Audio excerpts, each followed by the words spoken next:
Alright, so let's talk about coming up with a list of features and details of what your software is going to include. Okay, you got to remember to keep it simple though, because it's not about how many fancy features and buttons that your software has. It's about how the software can benefit the user.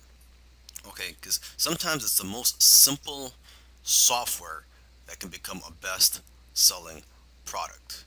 Okay, but before you can approach a software developer, you must have a list of features and details about the software product you plan to create. Okay, so to get ideas, you can look at other software products in a similar industry. And also, what you can do is go to a website called hotscripts.com. And this site includes programs and scripts in every popular programming language. So this is a great way for you to get familiar with the different types of software out there. And you could also read the reviews for the various software products on that site. And basically, the more knowledge that you have, the better the software you can have developed. When you're working with your programmer, you have to be very clear on what you want and be specific with the details. So you have to make sure you've done your research already before you hire someone to start working on your project.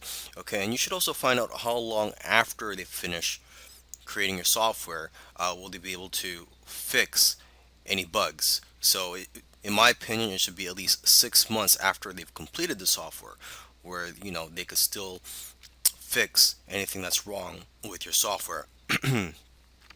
Another thing you want to do when you're creating a software product is not to just outsource everything to the programmer and then just be hands off.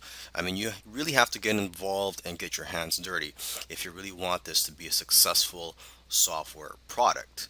Okay, and instead of just telling them to just create your software product, you should break it down into smaller tasks so that it's easier to work on, and it'll be better for you to basically monitor the progress of your software product. Okay, so for example, you can have weekly or bi-weekly tasks or goals for them to complete to make it easier for you to manage this project. Okay, and you could also encourage your programmers or coders by giving them bonuses for doing well on some of the tasks that you give them. Okay, and you also want to let your programmers know ahead of time what your budget is so they know what to expect. And so with that being said, you shouldn't pay by the hour because it's hard to track the actual hours that they work, and that only encourages people to take their time on your project. Now let's talk about finding software programmers for your project. Now there are various sites that you can go to find programmers where they will bid on your projects, and you can select the programmers based on the best price. But remember, you have to also make sure to select programmers based on their skills and how well you feel comfortable working with them. Okay, so I've listed a few sites, the most popular sites where you can find programmers. There's rentacoder.com, elance.com, scriptlance.com, and guru.com. And you can also go to coding forums or other types of forums where programmers hang out to find people that are passionate about creating software products. Okay, so now when you visit these sites where programmers could bid on your projects, you have to know how to present your project. So make sure to first review how other people are listing your projects and how they are describing them on these sites. Okay, and you have to also be very careful. You don't want to give out too much information about your project because you don't want people stealing your ideas. So when you first post a project, the information that you should reveal at first is what is needed for the programmer to know if your software product is something that they are qualified to work on.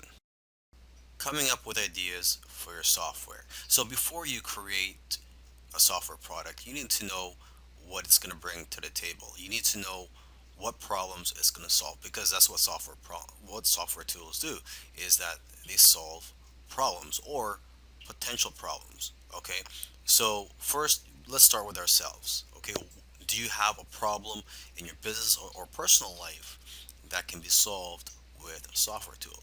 Because let's face it, if you have a problem, I'm pretty sure there's going to be other people out there with similar problems as you. Okay, so your problem is not unique to yourself. You must also know your target audience that you plan to sell your software to. So basically, it comes down to two things. Okay, consumers have a particular problem that needs to be solved, and two, they are looking for something that will make their life easier. Okay, you can also look at social media, forums, and your customer base to get an idea of what types of problems your customers or potential customers have and what they're willing to pay for. Because most of the time, people will tell you what they want, and if you give it to them, they will buy it. Okay, and oftentimes it's simply a matter of taking something that already exists and making it better, or expanding on the current software. So you got to ask yourself, what software out there has room for improvement? Okay, and you got to remember this: it's not about just creating and selling software products. You know, there's a lot of money to be made in selling software products. Don't get me wrong, but it's also about knowing what software products to create. So that's why it's important to know your target audience and know what it's like to be in their shoes. I've been an internet marketer for several years now. One thing I've noticed is that a lot of the marketers that create software products are the ones that end up having seven figure businesses. So that's one of the reasons why you want to get into the software business. I'm not saying that you're going to have a seven figure business or a six figure business, but it is a very lucrative industry. Software products, they have a higher perceived value than all other forms of digital products such as ebooks, video courses, audiobooks, etc.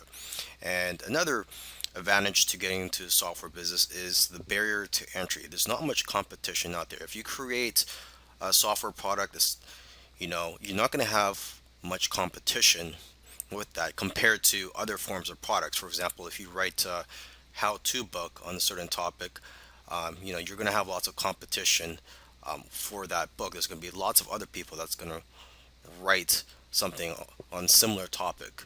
Okay.